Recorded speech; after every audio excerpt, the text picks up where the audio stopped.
Okay, podcast is live. Good to go. Good to go. Hello, everyone. Welcome to Women Board Members in Tech.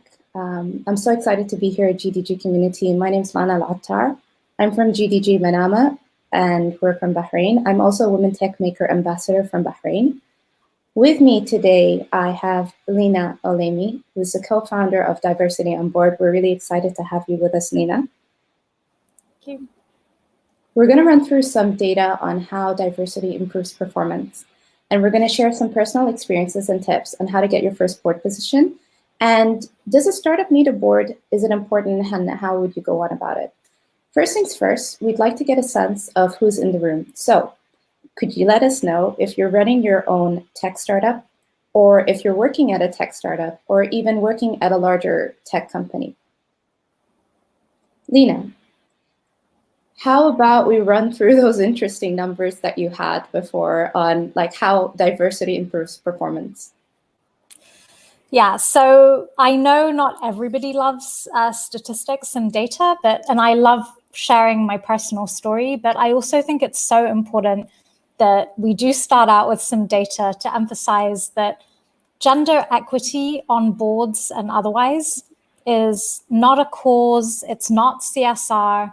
I just really want women to get a sense of, I guess, the value that they bring in terms of leadership and the financial performance of an organization, whether it's a tech company or not.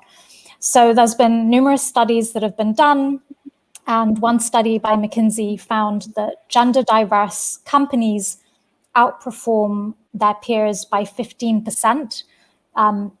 Other studies by the University of Columbia, so they looked at the S&P 1500 composite list, which is around 90% of the US stock market. And they found that female representation in top management leads to an increase of 42 million in firm value. So not an insignificant amount. And these are not, anomalies. So there's so many other studies that show that gender diversity in leadership and on boards brings higher profit margins, higher return on equity. And in fact, according to the World Economic Forum, the market power of increasing women's participation in the workforce to its full potential could add an estimated 2.7 trillion to the Middle East economy by 2025, so $2.7 trillion. Everyone knows that's a lot of money, but just so you get a sense of how much that is, in 2018, the entire MENA region's GDP was 3.6 trillion. So adding 2.7 trillion by 2025 through maximizing women's participation in the workforce is huge. You would think that would be common sense, right? So you've got half the gender already participating. Right. So getting the other half on would mean double, but somehow that still isn't. And that's even like having us at full participation, not even currently what we've already gotten in the market, which is really interesting. All right, for my next question, what does board diversity look like in the MENA region and in tech? I'm curious because I don't know the answer to this one. Yeah. So just more generally, and there's only a couple of studies that have been done on board diversity in the MENA region. So one study that was done by Shareholder Rights and the Euro-MENA funds found that, and they only looked at 13 different MENA countries. So they found that only 17% of companies, of publicly listed companies, so listed companies are mandated to have a board, only 17% of them had female representation. 70 or 17? 17, 17. Wow. So 17% had just at least one woman. Another report by Hawkamah Institute of Corporate Governance showed that specifically for the GCC, that number is 1.5%. So sorry, they account for 1.5% of board seats. So it's not so high. When it comes to tech companies specifically, there's no studies that I've seen that have been done for the MENA region, but there is a study that I've seen that was done for the US. And generally speaking, tech companies do worse on diversity on board than companies in the Fortune 1000, which is obviously not just tech companies. So they did a study that was looking at public technology companies with at least 100 million in revenues. And so they looked at 581 companies, and out of those, 70% have at least one woman on their board, which is, I'm not going to say it's good, but it's something. But that also means that 30% of tech companies had 0 women on their board. And 66% had either 0 or 1 woman on their board. So 66% had at least 1 woman on their board. And only 11.7, so almost 12%, have 3 or more women on their board. Now, it might sound strange that I'm distinguishing between having 1 and having 3 women, but there's a reason for that. You might have heard that in order for the effectiveness of gender diversity to actually translate into improved performance, you need to have at least 3 women on the board. Usually this is because one woman is either overpowered by all the other board members or outbalanced, might not be able to speak up, and might also just be a sign of tokenism. So you're only there as if, to show that, oh, we have a woman on our board, versus actually being viewed as having value and being there on your merit, like your board, like your male board member counterparts. And having 3 women is the number that, again, studies have shown is what you need for women to amplify each other and to really make a difference on boards. The other really interesting kind of finding with this particular study on women in tech boards is, and I was surprised by this, surprised and not surprised, that less than 25% of female board members are under 50. So on tech boards, 75% of the female board members are 50 and over. So if you think of, which is kind of a paradox, because you think of a lot of these emerging and exponential technologies as being very recent, they're emerging disciplines with younger experts. And yet you're not seeing that translate on boards because you still have the majority being 50 and over. That is insane. I mean, like, interesting, right? Yeah. So especially like, for example, with the new machine learning stuff that we're having right now, we've learned that if you feed it data of one kind from one source, it starts to get very convoluted, the outcomes. And we put strong emphasis on diversity over there. Obviously, we're going to have 10 of one kind and then just 1 extra as a tokenism, because it pollutes the data that way. But you would expect that we should already know that about boards as well, especially when you're driving such important decisions. And I'm really happy that you brought up the point between 1 versus 3, because in my head as well, I was worried about how we would avoid tokenism and also really bring the full value of having women and diversity on the actual board, and how would that work. But yeah, that's a really, really good point. So we've spoke about a lot of the like S&Ps and the Fortune 500 companies. What about startups? Should startups have their board? Do you think that they would benefit from this as well? Yes. So we did a whole session on this, which I can also share the recording for any of the attendees that are interested. It gets much more in depth into this, but the short answer is yes. First of all, every startup has a board, whether they realize it or not, even if it's just you as the founder on the board. The reason that you want to have a board is it's like having mentors that really help accelerate your progress so there's advisory boards, and then there's also like an executive board. As you start fundraising, the higher amounts of capital that you're fundraising, at that point you will need to have a proper like a executive board, and you'll find that your investors will ask for a seat on that board.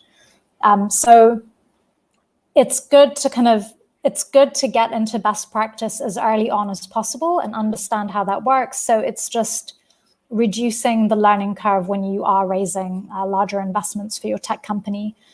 The second benefit, I guess, of having just an advisory board, which is how we started with, so one of the other organizations that I co-founded, which is a sustainable development strategy consultancy. First of all, when we started 10 years ago, this was a really new space. It's a very niche, very boutique, service that we offer. And so we really wanted an advisory board for a couple of reasons. So we wanted credibility. We wanted international credibility because we know how much that matters in this region when you have that international stamp of approval.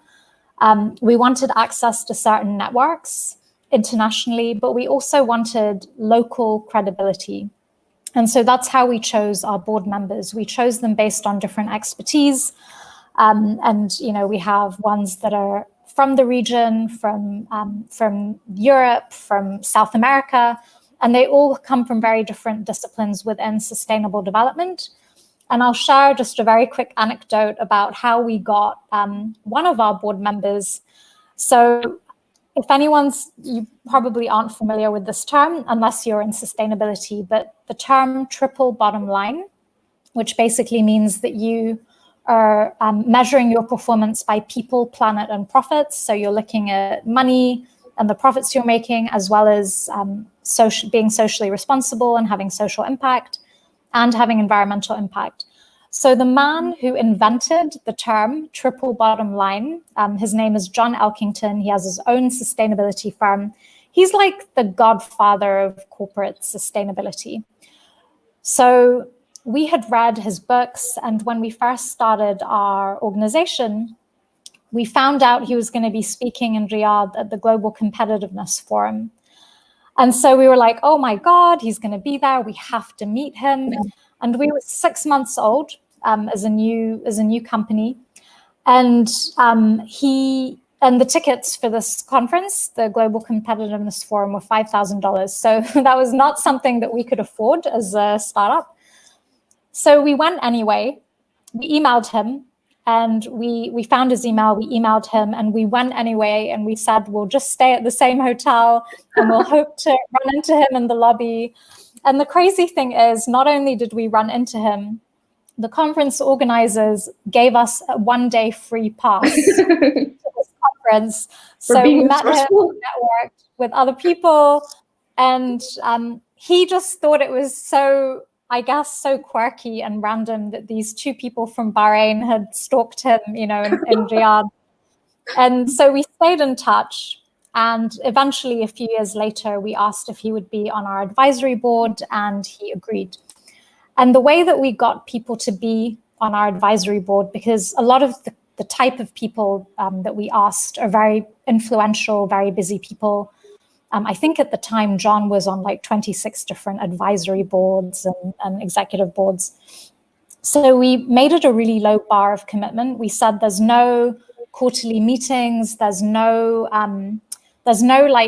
obligation. The only obligation we ask is on a needs basis, when you're available and we need advice, or we need you to open a door, or we need access to a network, or we need help with fundraising. We just ask that, you would give us some time if you are able to at that particular time. So that's worked really well. We've had our advisory board for, I think, 6 years now. And sometimes we don't even speak to them, certain members, for a year. And sometimes we'll be, in London, and we'll see John 3 times in 1 year. So it's definitely been valuable. It has helped us raise investment. Actually, even for diversity on board, it's helped us get projects. It's helped us with credibility. It's helped us get certain fellowships. So it's definitely something that I would advise you to do. And in fact, the MIT Arab Enterprise Forum, when you apply and you are accepted in the semifinals, I think, they ask you, as part of the requirements, is you have to put together a board. So it's just good practice. I've seen that for some of my clients as well, like when we were filling out some applications for either accelerators or any kind of funding, they always ask about the board. So that, rather than just check the box, actually know why it is valuable. And you said something really interesting about how there were no commitments, but as you need basis to ask questions. And this is a question to the audience, I guess. If you are in a startup and you have your own startup, do you have someone like that who you consider an expert who you go to for advice on a need-to-know basis? And vice versa, if you are in technology or any kind of expertise, is this something that you actually do? And I'll get to why I'm asking that later when we share our stories. Okay, so for my next question, I'm curious to know, what are tech boards looking for exactly? So in general, large companies are looking for people with prior public company experience. So if you have worked for a company that has gone public, or is public at the time that you joined, so it's listed. Yeah.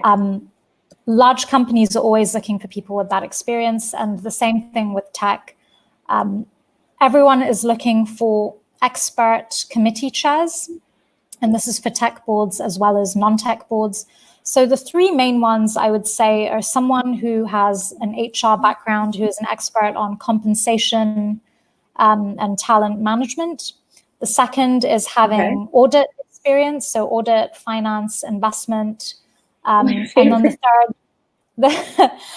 the third is having legal and governance, like a legal and governance regulatory sort of background. So this is all companies, including tech companies. Everyone is looking for those things. So if you happen, and I'm not saying do this just because, but if you happen to be someone who is in tech and also has an HR background, cultivate that path, because that combination is really a winning combination for you to, kind of nurture as your profile. Same thing, if you happen to be, someone who's in tech, but you also have audit and finance and investment experience, or if you have a legal background, definitely nurture that trajectory, because the overlap of those two, skill sets is something that boards are looking for. And then this will come as no surprise, but tech companies, as well as regular non-tech companies, are looking for certain tech skills. So cybersecurity is a huge one that's pretty applicable to a lot of different sectors, but also big data, digital transformation, merging virtual reality and traditional media. And so those are the types of things that companies are looking for. Okay. I was also curious, actually, to why aren't we seeing more women on boards, and what do you think we can do about it?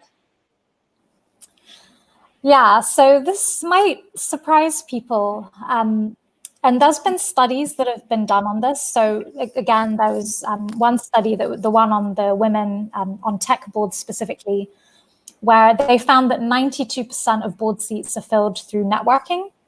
And so because women have less access to these very male networks, basically women are being overlooked. There's a similar study that Harvard Business Review did, where the main two reasons is that basically men just don't know any women. I'm oversimplifying it, but so anecdotally, when I've been sitting on board meetings and we've had to nominate people, and let's say I've missed a meeting, and then I come back, the following month, and we have a board meeting, and I notice that no women have been nominated. Usually, the answer I get is, "But we just don't know any." And I think that's a genuine. When you look at your network, the people that you nominate tend to be the people that you engage with more. And if men are just not networking and engaging with, as many women as they are men, they're just not as likely to have them, as top of mind. So this is one of the main two reasons. The second is that women are not prepared for corporate directorship, so to be on boards.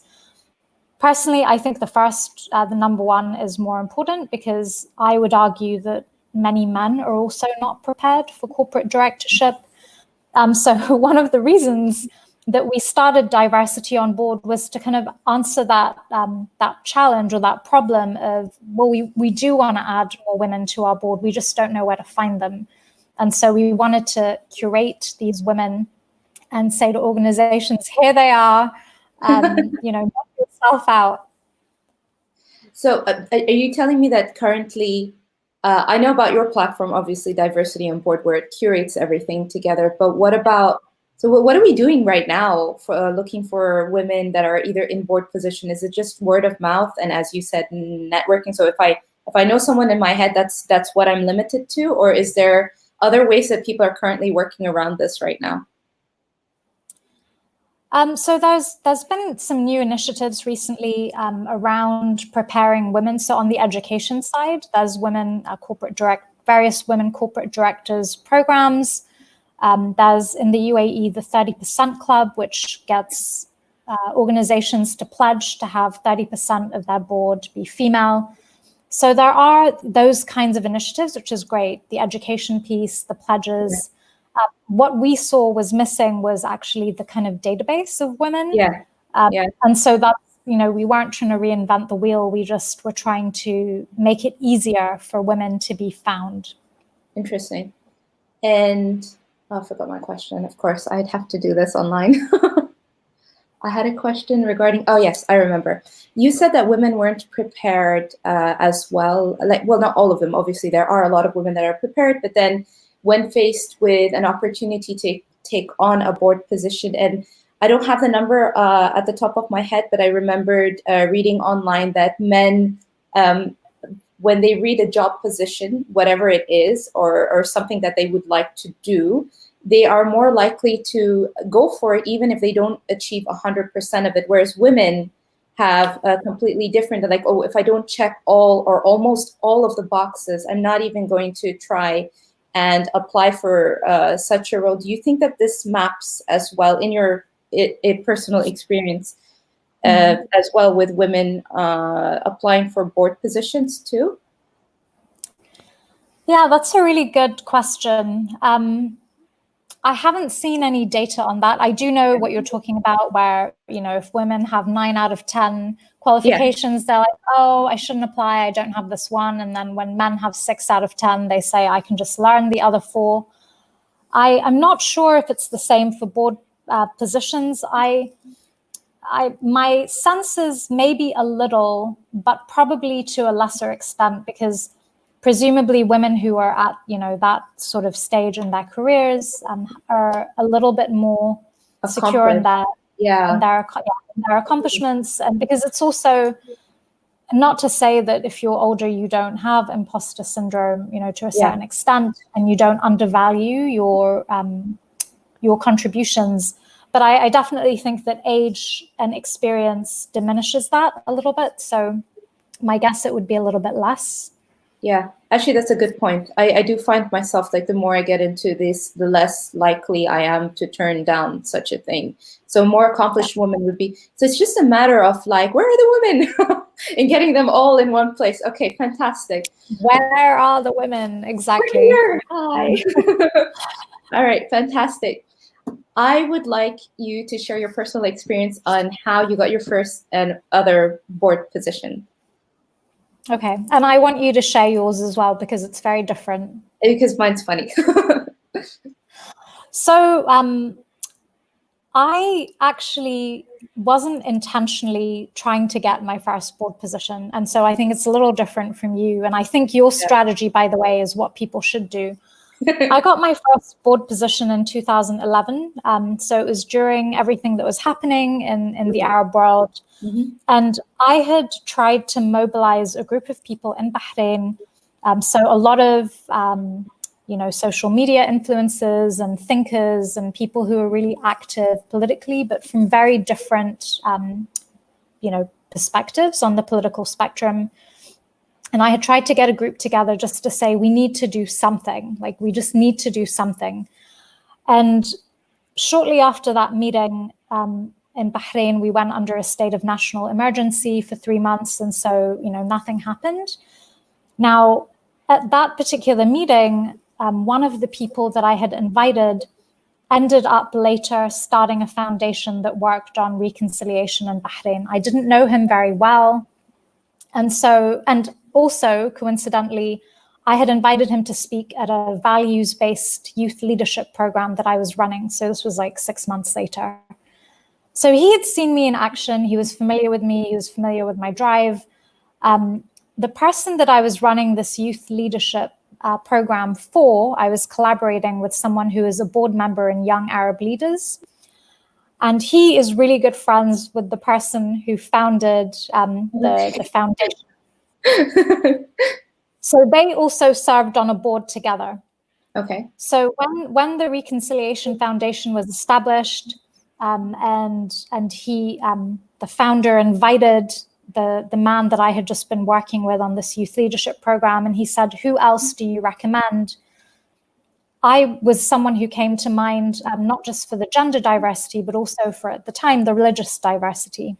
So if I had to reverse engineer that, basically network and collaborate with people who are on boards and who are in positions of influence, and people who can nominate you to be a board member, and people who are likely to have organizations or start organizations where they will need board members. So that wasn't something I did intentionally, but this is, basically what happened. And getting a board position initially is kind of like, when you get a job or when you start a company. So when I started a company and I stopped working for other people, everyone started offering me jobs. It's kind of like the same thing. Once you get your first board position and that's on your profile, people will search, board members, and then they see, oh, Lana's a board member and she has this expertise. The other thing that I did was I really carved out a niche for myself. So the expertise in the social impact space and applying a social impact and sustainable development lens to everything I did, whether it was to do with tech, which I did, I advised a tech startup, whether it was to do with government policies, whether it was to do with, national economic strategies. That became my thing. And actually, I remember being asked, so this is how I got my second board position. I was asked to speak at a forum in Jordan, and it was under the patronage of His Royal Highness Prince Al-Hassan bin Talal. And they asked me to speak on an economic development panel with like former ministers of finance and like the head of economic development at the IMF or the World Bank or something. And I was pretty intimidated because I don't have an economic development background. And I emailed them back and I was like, are you sure? Like, I would be talking about social entrepreneurship for economic development. Is that what you want? And they were like, that's exactly why we asked you, because we want that perspective and we think it's missing. So really own your niche and don't like second guess. When people have asked you, it's because they've asked you specifically because of your background.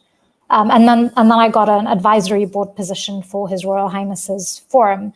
So I know those aren't tech examples per se, but if you can find your niche in tech and see what is it that makes you stand out, and don't try and be somebody else. I'm not saying to try and, emulate someone else, but what is it that makes you unique, and how can that help people navigate, whatever economy we're kind of, everyone is now navigating a new economy, but that would be my advice in terms of getting your first board position. And the other is get on advisory boards. So if you are already mentoring or advising tech startups, other tech startups, or you're mentoring in accelerator programs and startup competitions, say, I want to be an advisory, board member, make it official. And it's not really official because there's nothing legal with an advisory board member, but make it something that you can put on your profile, sit in board meetings. And you know what, if that company ends up being the next Kareem or the next Souk, or, then you've really gone through that startup journey, whether it's your own or somebody else's, and gained a lot of valuable experience that other people are going to want for their boards. All right. Okay. My turn, right? So remember how I asked the audience if they have a startup and they have people that they go to advice for, or if they're any kind of experts that are constantly, like not a one-time off thing, but constantly being asked advice for. So I am the latter. I'm very active in my community back home. Basically, you've summed it up in the last bit of your of what you were explaining on what you should what you advise people to do. I mentor people, so for a lot of accelerator programs and incubation programs, and even within the community, I've done a lot of mentorship. I've done a lot of advisory services, but the thing is that I didn't even realize that I could be on a board for it, right? So advisory board, it didn't even occur to me. It only occurred to me when we started working on your portal, and then I started looking, obviously as a developer, you would start to get familiar with what is this application about and like what are they doing, and trying to actually understand it in order to build something that makes sense. And I was like, hang on a minute, I'm doing this. I've been doing this for a while. So I just went back and started asking people like, hey, does this mean that I'm on your advisory board? They're like, yeah. I'm like, okay, good. So I'm putting this down in like my profile or whatever. So that's where, and this is fairly recent because we had this conversation. So I just went back and started asking, because if you don't ask, sometimes asking people for stuff it's a very beautiful way to get people to step up and fulfill that ask. I mean, it's an advisory position. You're invested in the startup's well-being and giving your all. For most advisory positions for startups anyways is for free. So why not? It's a simple ask to have, and that's just what I started doing, which you advised that people should do. So I just started asking. So it's very different from what you... No, absolutely. And I think that's the better strategy. I think if you want a board position, you have to be intentional about it. You have to network with the right people, and you have to make it known, you know, that this is something I'm interested in and I'm looking for. And if you know of anything, please consider me. And this is what I can bring to the table. So I don't think there's anything wrong with that. And relax. I mean, I would encourage that. It's just that, and I would definitely do that now, that, you know, 10 years ago, it wasn't something that was on my radar yet. Yeah. And that it's just sort of happened that way. Yeah, I would say the same. All right, okay, so now we have some time. We said we'd take about half an hour, but we have some time for question and answers. I can see like a lot of activity here going on in the chat. Let me just right here. Ooh, okay. Hi, everyone. Oh, I'm so happy to see familiar names. Hi, Tarek. Great. All right, so we have a question I see that's probably a good question for you on the future of tech entrepreneurs and which digital tech path should we take? Oh, hi, Samir. That's a really good question. I don't think there's like a one size fits all, especially, okay, so considering the current situation, what I would do is try to, so I'm part of this steering committee, right? And what we do is education and employability skills. And one of the interesting things that came up specifically was how to segue into different markets, right? In times of crisis like now, what you would do is that you would leverage your tech skills for either telehealth, but then there's a lot of remote working. And sometimes you don't need to be within the tech field itself. You could segue various other skill sets as well. So I wouldn't say that it's like a digital tech path per se. They always ask us this, like, what's the best digital tech path? What's the best programming language? I believe that when you do things with passion and purpose and like some data backing what it is that you're trying to achieve, you can achieve everything. Is there any other questions here? I think we have one more question, and then I actually have to get on another call. But how do you know if you're qualified for a board position? That's a good one. That is a good question. So normally companies will say what they're looking for for an executive board and an advisory board. But generally people are looking for people with publicly listed company experience, and they'll specify, like, we're looking for someone specifically for the audit committee. So you need to have audit experience and like finance and regulatory experience. Sometimes they might, say we're looking for someone with a scientific background in XYZ, like in conservation, or a tech background in cybersecurity. And, so usually they'll specify. And I guess it really varies. But I know for us, in terms of women who we invite to become members of diversity on board, we're looking for either someone with C-level experience at a large company with more than $10 million in revenue, or the founder of a company with more than 3 million in revenue. So these numbers would be much lower in this region than they would be maybe in the US or Europe. Or we're looking for someone who's a thought leader, an influencer, or a pioneer in their respective field. That could also be experience in critical areas relating to our changing world. So things like big data, cybersecurity, artificial intelligence, and someone who has either served or currently is serving on a board, on a corporate or government or advisory board. But generally, it's like a job description. They will usually specify what they're looking for. I have a question. Isn't it true that, okay, so these are like for really big companies and government organizations, you would be required to have public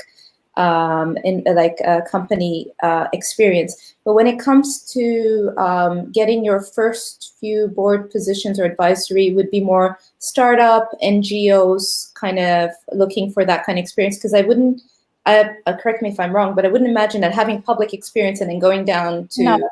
Yeah, so so you start off doing work with NGOs and startups. People can't afford that, but would really make use of that kind of expertise. Am I correct?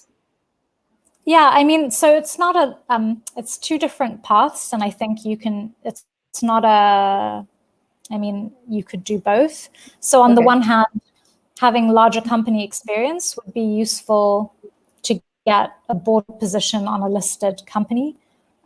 Whereas if you have advisory board experience, let's say, even if you're advising a lot of startups at startup accelerators and hackathons, and then you get on an advisory board of a startup or a tech startup, that's different experience. And the